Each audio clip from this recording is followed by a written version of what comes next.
If you truly believe it in your mind, then your body will react. What does Morpheus say? The body cannot live without the mind. Every night I dream of freedom, and then I open my eyes and I'm in the same familiar jail cell. I take a few minutes to swallow my disappointment and begin my morning push-ups. Maybe tomorrow I'll wake up somewhere else. I've not lost hope. Tomorrow has come, and I do wake up somewhere else, but this is important, especially if you are at home and you're not yet as successful as you want to be, if you don't have your life in exactly the place you want it, if you still feel trapped, whether it's financially or some other way, you wake up and you must be dreaming of freedom, but when your eyes open, after the disappointment, swallow the disappointment, take a minute and look around you and say, I deserve more than this. But then, what's the important point? Begin my morning push-ups. You must begin to work instantly. I did not miss a single day of training in that jail cell. I had no access to a gym. I had no access to any kind of workout equipment. It was just me in a jail cell with you, with bottles of water, 2-liter bottles of water, holding them out as long as I could hold them out for. And then I'd drop to the ground, and I'd wait a few seconds, and I'd do it again. Endless push-ups. We had the time. That's all we had, is the time and the will in your mind. I never missed a day of training. Not a single day. I didn't sit and say, I'm too depressed. I'm too sad. It's too cold in this freezing cell. We were arrested. Enough food. We were arrested in December. I didn't eat enough because it's Ramadan. No excuses. Every single day we trained. We woke up disappointed. We swallowed the disappointment and we got to training every single day. What's your excuse? If we could train in a freezing cold jail cell in Romania with cockroaches all around us, with no idea when we're going to be allowed freedom once again, you can train in a nice gym, an air-conditioned gym in California. What is your excuse? Yeah, what is your excuse? Absolutely insane. Or no, women respect men who stick by their principles and their beliefs, and the principles and beliefs of a man are always to do what he is supposed to do regardless of how he feels. You must train when you don't feel like training. You must protect when you don't feel like protecting. You must be a good man. And when you're actually a truly good man and a high-value man, this is something I absolutely realized in jail.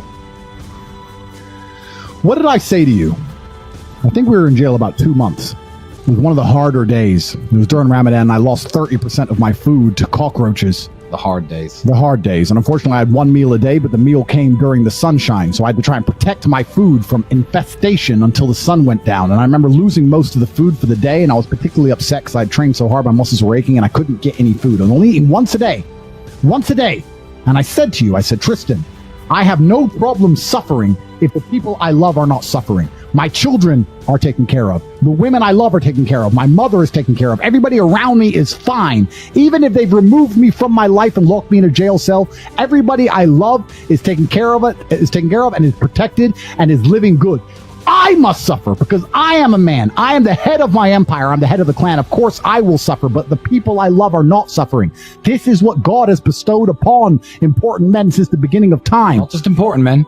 All men. The men in the Titanic as the boat was going down, about to be sucked into the icy cold water, some of the last thoughts in those men's head, I know, was at least I saw my daughter and my wife get on that boat. Absolutely. I'm happy to plunge into this ice cold water because there they are, on that boat, away from danger. Everyone we love and everyone in the world who we care about was taken care of. And I said, Andrew, would you rather us both be at liberty, but someone else in our life suffer? Mum suffer? Our kids suffer? The mothers of our children suffer? No. I'm glad it was me. I'm glad I was the one who was suffering and everyone else was okay, because that's what being a man means. When you're a man, absolutely you're right. It is our job to suffer so the people around us do not suffer.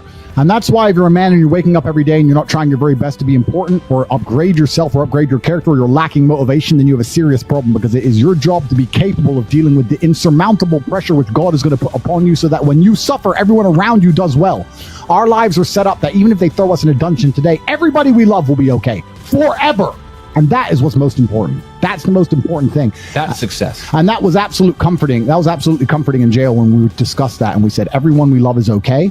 You and I just have to make it through this. And that's absolutely and utterly comforting. And if you're a man sitting at home right now, you need to sit and say, okay, if they plucked me from my life, if they picked me up and threw me in a room and locked me in a jail cell, which can happen. Which can happen to anybody, especially as they continue these matrix attacks on masculinity as a whole. Would your wife have a roof over her head? Would your children eat? Would your family be okay?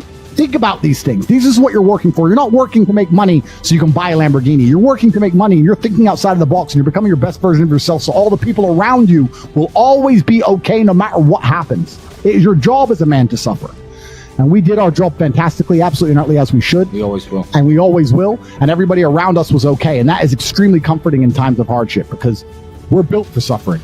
We were absolutely not built for suffering. No matter how close I came to crying inside of that jail cell, I knew all the people around me were safe and all the people around me could eat. And that's all I cared about. I used my phone calls. When I would call other people and they were asking me how I was, I'd say, we don't want to talk about me.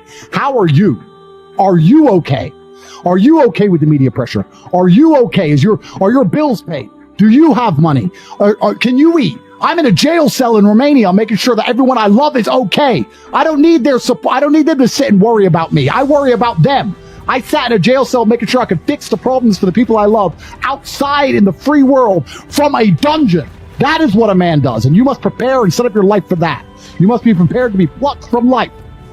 And understand that everybody around you who once relied on you will still be relying on you, even when you sit in that jail cell. It's still up to you. You are still the man of the household. You are still the top G of your life. Only you. And if you don't pay the bills, who's going to do it? Your wife's just going to what? Go get a job, get like 5 jobs and raise your kids? How's she going to do that? You must be prepared for these things. That is what you're working for. So if you wake up every day as a man and you say, I don't have motivation to become strong, I don't want to work hard and get rich, I don't want to try and become financially free, what you're saying is that the second you disappear from your matrix controlled job, everyone who loves you and respected you and relied on you is going to starve? How can you live that way as a man? Absolutely not really unacceptable. Outstanding in the rain. And that actually comes on to another point that I want to mention about these other influencers and these other people out here who have influence, the ones which are controlled and taught by them and purported by the Matrix and pushed out there for everybody to listen to. What do any of them even teach? How does your life get better from listening to any of these people? What do they teach you? What do they tell you? What do they instill inside of you? When's the last time you've listened to them and felt a fire in your soul or fire in your blood to become a better man? When's the last time you listened to them and thought, I need to give more money to charity? I need to help people. I need to set my life up so that people I love will always be okay. I need to retire my mother and make money so she doesn't have to work anymore. When's the last time any influencer on anywhere on the internet, any of them, any of these people streaming this garbage on Twitch and Kick and all these shit websites, when's the last time any of them have ever helped anybody? I don't even watch this crap. But when I see little clips of it on Twitter, I sit and say, who's watching this? This is not even teaching anybody anything. You know, we're the only influencers on the planet who don't have to dance around like children or make stupid jokes or pretend to be gay when we're not or do dumb shit and put on a costume or do something else for views. We don't have to act like clowns. We talk. We're not clowns. We just tell the truth. Every other influencer to some degree is a clown where they don't get any attention at all. We can just sit here and tell the truth and be the most Googled men on the planet, the most respected people on the planet, pulling 300,000 people to watch us live by telling the truth and improving people's lives. That's why they're scared of us, because we're not clowns. The second we put on a Pokemon suit and act like jackasses, they'll start putting us in jail. Yeah. And you would start but it upsets me because it shows they don't give a shit about you. Michael Jackson said it. They don't care about us. Listen to the song. They don't care about you. The fact that we're going to sit here and say to you, after this stream, you need to drop and do some push-ups if you're half a man. Every single 300,000 of you. Do push-ups when this is over. Wake up tomorrow stronger than you were today. Because we tell you to do that. Because we make you a better version of yourself so that you can help everybody around you and become a better man. They want us gone. But if we were fucking clowns, we'd be allowed to sit here forever. That's why they locked us in a jail cell, to suffer. Because we try and fucking help people. It's genuinely good against evil. This isn't about some bullshit case. It's not about BBC and Lucy human trafficking. Or human trafficking. No, this is genuinely good against evil. And it upsets me in my heart that we live in a world now where the absolute evil is out here, not only trying to hurt us, but hurt everybody around us and everybody we try and help. Not only you at home, but also all the people we rely on. We have children. They're locking us in a jail cell, leaving our kids without fathers. For what? What have we done to anybody? TikTok? Sitting here telling you to be a better version of yourself and to train hard and to be dedicated, and they want to put us in a jail cell? It's disgusting what's happened to us.